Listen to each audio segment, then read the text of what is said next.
যাদেরকে নিয়ে সবচেয়ে বেশি অপপ্রচার হয় তারা হচ্ছে গিয়ে সুন্নি ওলামায়ে কেরাম। এই সুন্নি ওলামায়ে কেরাম এরা মিডিয়া কেন্দ্রিক বিষয়ে অনেক দুর্বল। যারা ভণ্ড বাউলপন্থী ভিতরে শিয়া আকীদা লালন করে এসব ব্যক্তিরাই সুন্নিদের বদনামটা বেশি করছে, এবং তাদের কারণে মানুষের মুখে মুখে এখন সুন্নি নামটা একটু বদনামের হয়ে গেছে। আর যাদের মাধ্যমে আমাদের সুন্নি ওলামায়ে কেরাম আহলে সুন্নাত ওয়াল জামাতের বদনাম হচ্ছে এমন ব্যক্তিদেরকে চেপে ধরা, তাদেরকে একটা গণ্ডির মধ্যে নিয়ে আসা, এবং যারা যোগ্য তারাই যেন কথা বলে। ফুরফুরার আবু বকর সিদ্দিকী আল কুরাইশী রহমতুল্লাহি আলাইহির স্মরণে আজকের এই কনফারেন্সের স্টেজের সম্মানিত পীর মাশায়েখবৃন্দ এবং পাশাপাশি আমার সামনে ভূমিষ্ঠিত বাংলাদেশের বিভিন্ন জায়গার ওয়াজিনবৃন্দ, মূলত আমাকে একটা টপিক নিয়ে আলোচনা করার জন্য বলা হয়েছে। সামথিং অল্প সময় বলবো, মিডিয়া কেন্দ্রিক বিষয়। আমি আমার ব্যক্তিগত অভিজ্ঞতা থেকে যেটা লক্ষ্য করেছি যে বাংলাদেশের যাদেরকে নিয়ে সবচেয়ে বেশি অপপ্রচার হয় তারা হচ্ছে গিয়ে সুন্নি ওলামায়ে কেরাম। এদেরকে নিয়ে মিডিয়াটার মধ্যে সবচেয়ে বেশি অপপ্রচার হয়।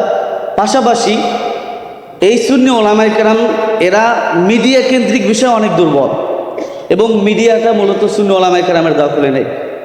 এই জায়গাটায় আমি দেখেছি যে আমাদের অনেক দুর্বলতা আছে, এখানে কাজ করা উচিত। আমাদের বাংলাদেশের যারা পীর মাশায়েখ আছেন, বিশেষ করে ফুরফুরা মাসলাক বা জৌনপুর মাসলাক যারাই রয়েছেন, তারা মূলত বাংলাদেশে ইসলাম প্রচার করেছে বা তাদের মাধ্যমে দাওয়াতি কাজটা চলতেছে। কিন্তু বর্তমানে অনলাইন চ্যানেলগুলোতে আপনি যে কোনো বিষয় যদি আপনি সার্চ করেন, এমন ব্যক্তিদের আলোচনাটাই আপনার সামনে আসবে যে এই ব্যক্তি তার আকীদা তার ফিলোসফি ভিন্ন, তার মাধ্যমে মানুষ বিভ্রান্ত হচ্ছে, কিন্তু সার্চ করছে তারটা সামনে আসছে, আমাদেরটা আসছে না।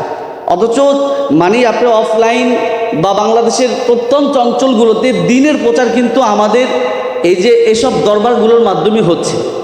আমি কি ভুল বললাম? বাংলাদেশের মানুষের কর্ণকোহরে কিন্তু দিন পৌঁছে দিচ্ছে এই দরবারগুলো, কিন্তু অনলাইনে এটা নাই আমাদের।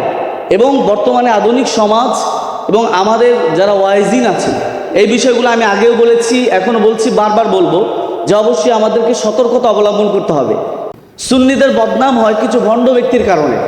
আমি ব্যক্তিগতভাবে দেখেছি ফুরফুরা বা জৌনপুর এই মাসলাক গত যত আলেম আছে তাদের ওয়াজ বা এগুলো নিয়ে ওরকম সমালোচনা কম হয়, কিন্তু কিছু ব্যক্তি আছে যারা ভণ্ড বাউলপন্থী ভিতরে শিয়া আকীদা লালন করে এসব ব্যক্তিরাই সুন্নিদের বদনামটা বেশি করছে, এবং তাদের কারণে মানুষের মুখে মুখে এখন সুন্নি নামটা একটু বদনামের হয়ে গেছে। এই জন্য আমি ব্যক্তিগতভাবে আমার অনুরোধ বা রিকোয়েস্ট সেটা হচ্ছে যে প্রকৃত সুন্নিয়ত কি, আহলে সুন্নাত ওয়াল জামাতের আকীদা বা ফিলোসফি কি, এই জায়গাটা আমাদের কাজ করা উচিত।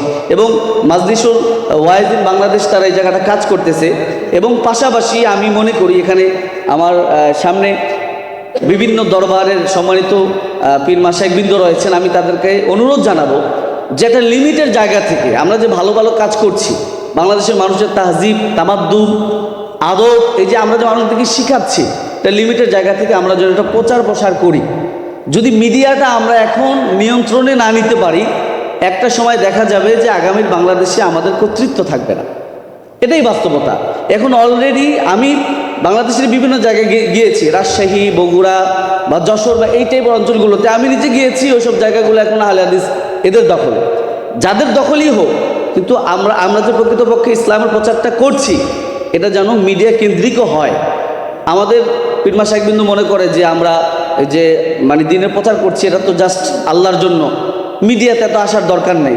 কিন্তু এখন বর্তমানের সময়ের চাহিদা অনুযায়ী মিডিয়াটা আমাদের জন্য গুরুত্বপূর্ণ হাতিয়ার।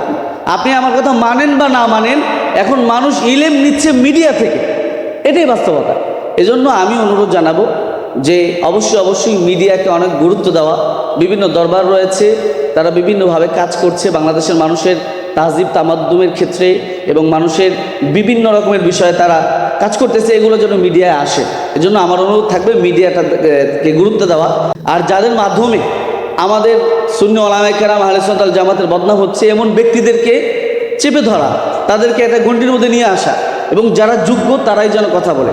আমার লাস্ট যেটা রিকোয়েস্ট থাকবে সেটা হচ্ছে এটার জন্য আমাদের স্কলারদেরকে তৈরি হতে হবে, একেবারে যোগ্য, যাদের ভালো এলেম আছে, যোগ্যতা সম্পন্ন, যারা কথা বলতে পারে, এরকম ব্যক্তিদেরকে কথা বলানো এবং পাশাপাশি মিডিয়া কেন্দ্রিক বিষয়ে আমার ব্যক্তিগতভাবে এরকম একটা চিন্তাভাবনা আছে যে সাইবার সিকিউরিটি একটা বড় একটা ভালো একটা টিম করা, যার মাধ্যমে যেন আমরা সাপোর্ট পাই। যাই হোক, আমি ছোট মানুষ, ওইভাবে সুন্দর করে কথা গুছিয়ে বলতে পারলাম না, হয়তো কতটুকু বলতে পেরেছি। আমার কথায় ভুল ভ্রান্তি হলে আপনারা ক্ষমা করবেন। আসসালামু আলাইকুম রহমতুল্লাহ।